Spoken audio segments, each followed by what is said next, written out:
Okay, so if you tuned into my So Close Yet So Far vlog, a lot of this is going to be a repeat of that because I'm recording this for to post on the forums.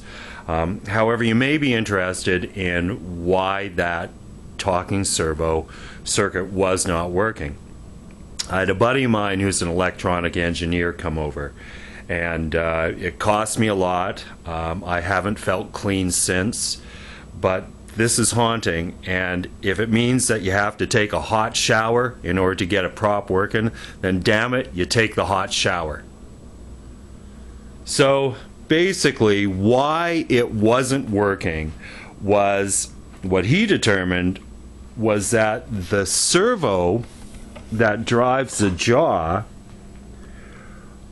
was pulling too much current, and the Scary Terry board actually powers the servo, and because the servo was drawing too much current, must have been under a stress load, although I can't see it being any more or less than anything else that's out there, but because it was under such a stress load, it caused the Scary Terry board to overheat and then malfunction.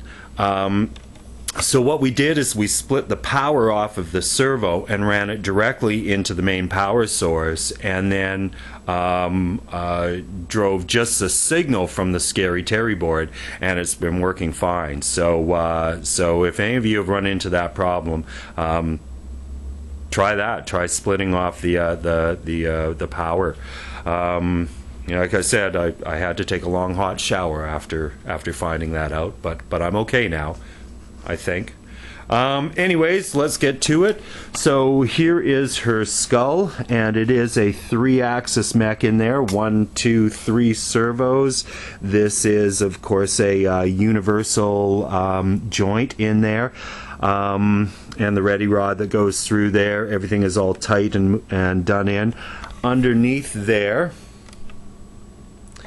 is a Palalu Micro Maestro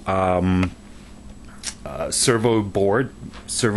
The interesting thing about that is that I've got 3 minutes of movement out of that before I couldn't put any more in. The way they do it is through frames. So with each one of those, this will drive 6 servos, and with each one of those frames you can program all 6 of those servos to a different position, which is what I did. So there was, I think it worked out to 89 frames that we could put in there, which is just around 3 minutes. So I mean, that's pretty random, you know. I mean, you're gonna have to stand there and really look at this thing for a while to be able to go, oh right, it's repeating. So so that's that. Of course, that's the servo here to drive the jaw. That's a hinge that's in here, a piece of aluminum stock, angle stock that's in there. Hinge is connected to it, and that is just an L bracket that I bent over and attached to the servo, whatever the heck that is. It's kind of the same type of universal joint, except it's servo size. She's got 3 speakers.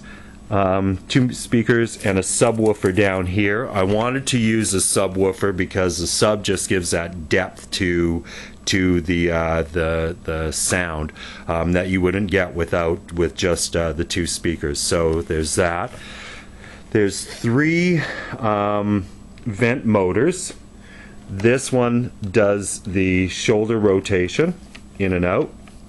This one does the elbow rotation up and down. And this one does this rotation like this.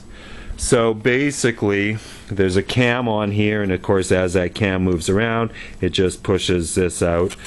This helps to keep it down because this hand is quite heavy. It's made out of wood. I'll explain that in a sec. And this spring helps to keep this tension up against the cam there. The hand is actually based on the design from Halloween to Go. It's not working properly. There's a couple of servos in there, and there's some fishing line. And I think basically the fishing line has slipped. So the fishing line's moving. It's just not moving the string, the fingers. I'm not going to go into it any more than that. Check out Halloween to Go. $20, well worth it if you're just getting into this type of stuff. You could probably also YouTube a lot of this type of stuff, but check out his stuff. It's well worth it. It's kind of how I decided to go down this route. Damn you, Dave.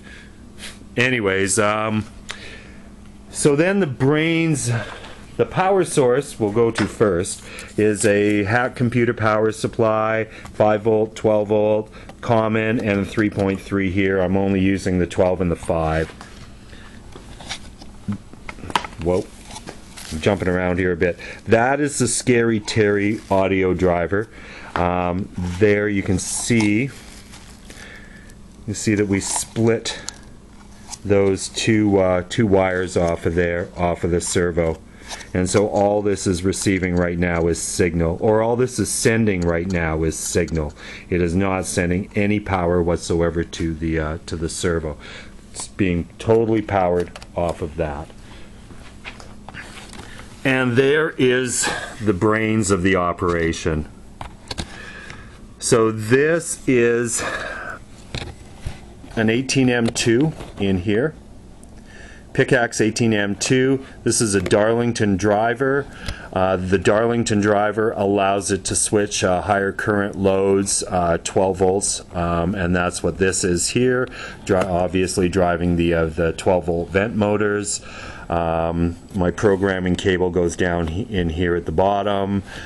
Everything gets snaked in through the bottom of this plastic container. I mean, it's a $1 plastic container from Dollarama. So it comes in up in here.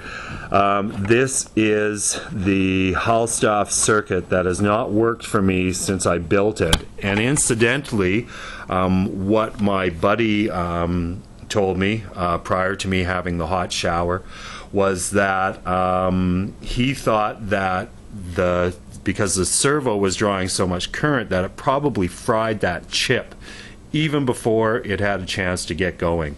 I don't know if that's correct or not. I think what we'll do is I'll try another chip in it and after Halloween and try getting it running again and see. If that's the way it is, then that's what we'll have to do. But we'll have to see on that. And if I have to feel unclean again to get my buddy over here to figure this out, it's a price I'm willing to pay. So this then is the RS-232 MP3 module from MD Fly. It's got an SD card in there. And that then plugs into here. This then from here goes into out. This is out on one side. There we are. Out on one side to the powered speakers, and this out on the right side is to the Scary Terry. Just a quick note on how I did up the vocal tracks on this. I had a buddy's girlfriend record those vocal tracks. 2 of them are ones that I wrote, that introduction that you first heard there, and then one of the other ones in there is again another chant that I wrote. The other ones are either, well, that one that you heard there was from Macbeth, and there's also a couple that I pulled off of a website, which was Witch's Chant, and he had like, God, I think there was 8 or 9 pages of chants that were on there. So I pulled off a couple of them. So I recorded this. We recorded it, got the MPs, imported it into Audacity. On one, I split the stereo channel. On the left side is the spoken verse. I put in a bubbling cauldron. There's also some other sound effects that I put in there for some of the other chants verses that go on.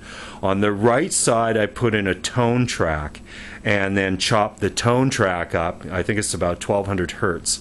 Chop the tone track up to coincide with the spoken verse. So, and I figured once I kind of got the hang of how to do it, it took about, maybe 10-15 minutes per 2-3 minute verse. So really not that much time once you when you really consider what was going on there. So so how this is set up to run, there is an opening verse, which is the opening thing, which is the first one. We hear the crow cawing and the bubbling cauldron and the witches kind of mumbling, right? Then once the PIR is triggered, there is a passive infrared sensor on this. When the PIR is triggered, there's that cauldron splash, they cackle, and it goes into that first verse. Once it finishes that first verse, the pickaxe randomly selects one of, I think there's 6 or 7 remaining verses in there. It randomly selects one of those and plays it. Then once that verse is done, it goes to a bubbling cauldron sound, and that's it. Nothing else, no verse, no cackling, nothing, and it won't allow the PIR to be triggered for about a minute. I think that's going to be good. We'll find out, find out on Halloween how that works. If it's cycling too much, I might actually, for next season, extend that out a little bit, maybe have it bubble away for maybe 2 minutes. So, not sure. But anyways, that's how it was. And because this was such a simple and easy build for me,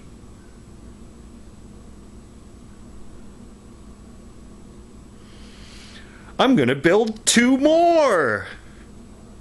I think I'm going to change it from Dead Things Vlog to Diary of a Madman, because I have to be insane to want to attempt this again. And yet, here we are. I'm going to build another 3-axis mech, another talking circuit, 2 more actually 3-axis mechs, and 2 more talking circuits for the other 2 witches that are out there. I only have 1 right now. I only have Gretchen out there. So all I have to do is just rebuild her head.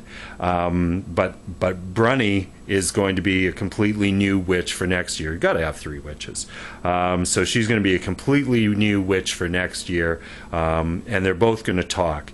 And if I can figure out how to do it, and I think I can,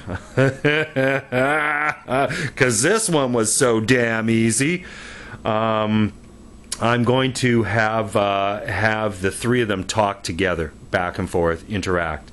I'm sure that there's a way to do it. I think what you have to do is have a master pickaxe, and all the other ones have to be designated as slaves. So, yeah, I am absolutely bananas. I am nuts. I am insane. I am a madman. Anyways, that's where it is. It is almost Halloween time. I may post 1 more vlog before Halloween, and if not, to everyone out there, all my subscribers, all the people on the forums, happy Halloween. I hope your Halloween just rocks. I hope this scare the pants off of those tots. I hope everything goes well. I hope your weather is beautiful and perfect. I hope all the best for you. This is our time. This is ours. This is when we shine. This is when we come to life. So I wish you all the best, and happy Halloween. Stay scary.